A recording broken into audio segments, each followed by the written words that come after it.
Welcome to learn with Dilip. आज के class start होने से पहले एक बहुत इंपॉर्टेंट बात आप लोगों से शेयर करना चाहता हूँ और उसके बाद फिर मैं आज के क्लास स्टार्ट करूँगा। वो बात यह है कि इसके पहले के दो वीडियो सिंपल प्रेजेंट टेंस को एक्सप्लेन करते हुए दो वीडियोस जो डाले थे वो दोनों आप सभी को पता है कि वो करीब 17 मिनट्स के ऊपर या 17 मिनट्स के ऊपर वाले वीडियोस थे। लेकिन मैंने उस वीडियोस में आपसे रिक्वेस्ट ये भी किया था कि आपको इस वीडियो को पूरा देखना है, शुरू से लेकर आखिरी तक देखना है, ऐसा कोई मोमेंट नहीं होनी चाहिए उसको स्किप करने का। लेकिन बाद में जब मैंने चेक किया तो मुझे एक चीज़ थोड़ा सा अच्छा नहीं लगा। वो ये है कि एक वीडियो का यदि मान लो कि 17 मिनट्स का वीडियो का यदि 200 व्यूज़ हो गया तो कम से कम ये मान के चलो कि 55 to 56 आवर्स वॉचिंग आवर्स होनी चाहिए। लेकिन उस जगह पर केवल और केवल 47-48 आवर्स वॉचिंग आवर्स दिखा रहे। इसका मतलब ये है कि आप लोगों में से कुछ लोग उस वीडियो को पूरी तरह से या अच्छे से नहीं देखे।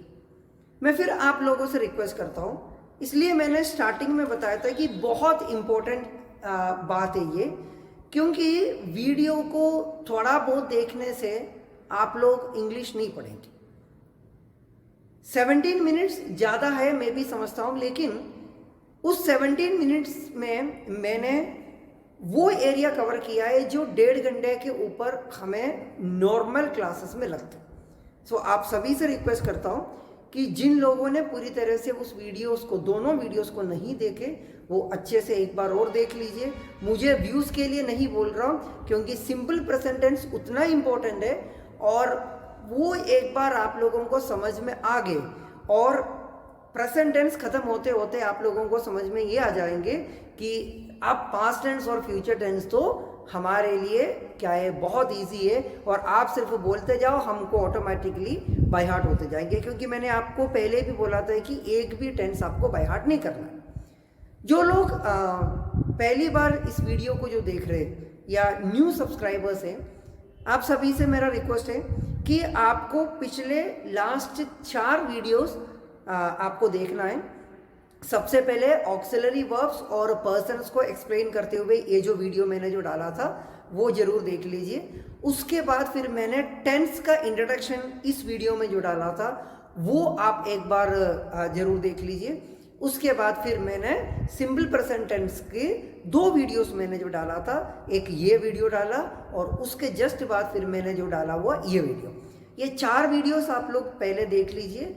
उसके बाद फिर आप आज का ये वीडियो मतलब यदि देखोगे तो आपको अच्छे से समझ में आ जाएंगे। और उसके पहले वाला वीडियोस जब भी आपके पास टाइम मिले तब देख लीजिए, क्योंकि ये जो 4 वीडियोस यदि आप देखोगे तो अभी तक मैंने जितने भी जो पढ़ाए वो आपको समझ में आ जाएंगे। फिर मैं आप सभी से रिक्वेस्ट करता हूँ कि वो दोनों सिंपल प्रेजेंट वाला वीडियोस जिन लोगों ने नहीं देखे एक बार जरूर देख लीजिए। सो आज का क्लास अपन स्टार्ट करेंगे।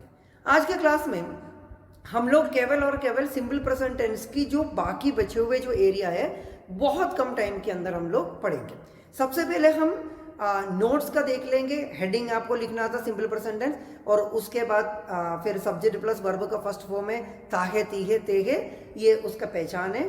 और उसके बाद फिर हम ये सारे के सारे एग्जाम्पल्स लिखेंगे। जितने भी एग्जाम्पल्स मैंने आपको एक एक करके जो एक्सप्लेन किया था वो सारे एग्जाम्पल्स अपन लिखेंगे। और ये एग्जाम्पल्स पूरा लिखने के बाद, सारे एग्जाम्पल्स अपने लिखने के बाद फिर हम एक काम करेंगे, हमारे जो कॉपी के लास्ट पेज में, अब मैंने आप लोगों से लास्ट पेज में 2 चीज़ें पहले से लिखवाया था। एक मैंने आपको ये लिखवाया था कि इज मतलब with 3rd person singular, am with 1st person singular. जो लोग वो नोट नहीं किए तो ये वाला वीडियो आप लोग जरूर देख लीजिए। और उसके बाद फिर मैंने क्या होता है कि वर्ब के फॉर्म्स जो लिखवाया था, गो, वेंट, गोन वाला, आज मैं आप लोगों को वहाँ पर जो लास्ट पेज में मैं आप लोगों से ये लिखवाना चाहता हूँ कि जैसे मैंने लास्ट क्लास में आप लोगों को जो एक्सप्लेन जो किया था वो वाला, मीन्स जिस तरीके से अब आपको जो स्क्रीन में दिखाई दे रहे एग्जैक्ट उसी तरीके से आपको वहाँ पर लिखना है।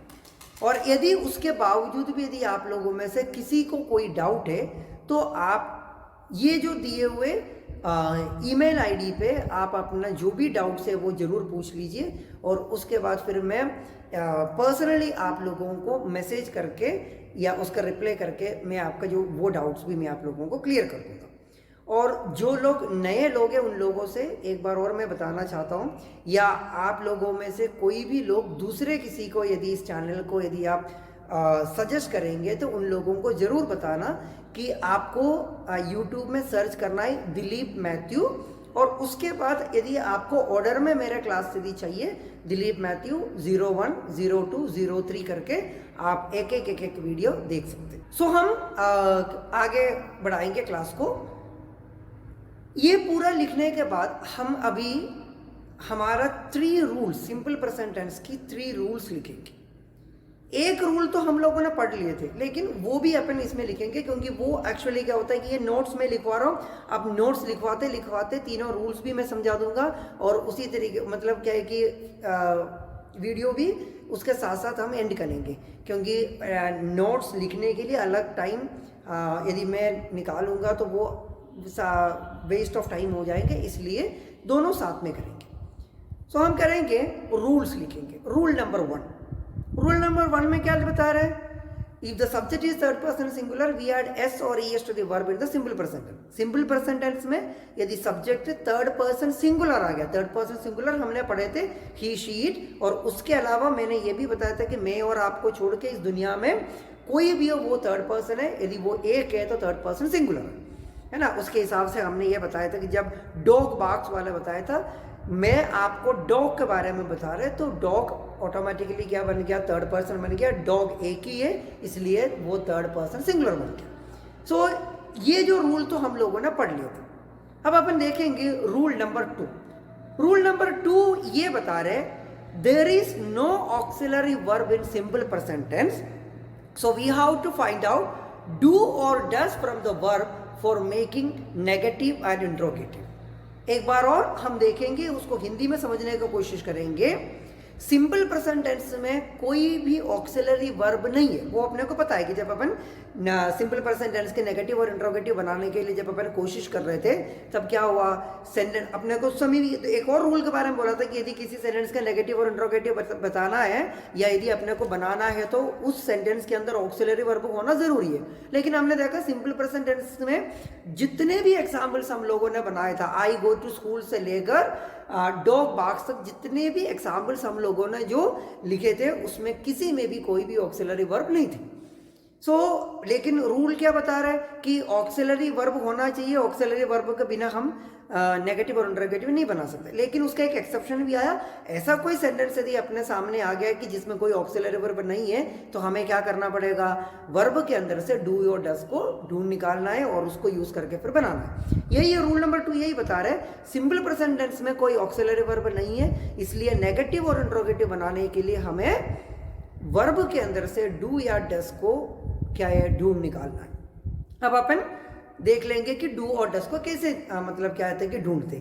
यदि वर्ब का first form same to same यदि आ गया तो उसके अंदर डू छुपा है, यदि जो दिया हुआ वर्ब के आगे एस या आई एस लगा हुआ है तो उसके अंदर डज छुपा है ना। ये तो इजी था, हमने पिछले क्लास में भी हम लोगों ने डिटेल में पढ़े थे। अब अपन रूल नंबर 3 में जाएंगे। रूल नंबर 3 क्या बता रहे हैं, once we use does for making negative and interrogative, the s form of the verb will not be repeated or s will not be written with the verb। अब अपन इसको हिंदी में समझने की कोशिश करेंगे। वो ये है, एक बार नेगेटिव और इंट्रोगेटिव बनाने के लिए हमने डस यूज किया तो फिर वर्ब के आगे एस या ई एस नहीं लगेगा या एस फॉर्म यूज नहीं करेंगे। एस फॉर्म का मतलब क्या होता है, सिंपल यहाँ पर वर्ब के आगे एस या ई एस लगने का बता रहे हैं। तो एक बार हमने नेगेटिव और इंट्रोगेटिव बनाने के लिए डस यूज किया तो फिर वर्ब के आगे एस या ई एस नहीं आएगा, इसलिए ही ईट्स पिज्जा क्या है, ही डस नॉट ईट पिज्जा आ गया नेगेटिव में, और उसके बाद डस ही ईट पिज्जा आ गया। मतलब एक बार हमने डस यूज किया तो फिर जो जब वो वर्ब जब अपन लिखेंगे वहाँ पर SCIS नहीं लगेंगे। उसका कारण क्या है? क्योंकि ये जो ईट्स वर्ड जो बनी है वो क्या है? ईट प्लस डस, ये दो वर्ड से बनी है। जब ईट के अंदर जब डस छुपा है तब क्या बना था? ये जो ईट्स शब्द बने थे और उसमें से हमने डस को बाहर निकाल दिया, तब फिर क्या है? ईट ही बाकी रहेंगे। और इसलिए क्या है? नेगेटिव और इंट्रोगेटिव बनाने के टाइम में हम वर्ब का फर्स्ट फॉर्म लिखते हैं डस के बाद। आशा करता हूँ आज के क्लास आप लोगों को समझ में आ गए होंगे। मेरे आने वाले क्लास बहुत ज़्यादा इंटरेस्टिंग होने वाला है। आप सभी से रिक्वेस्ट करता हूँ कि वीडियो को हमेशा पूरा देख लीजिए ताकि आगे आपको कोई डाउट ना हो। मिलती है अगले वीडियो में। Thank you so much.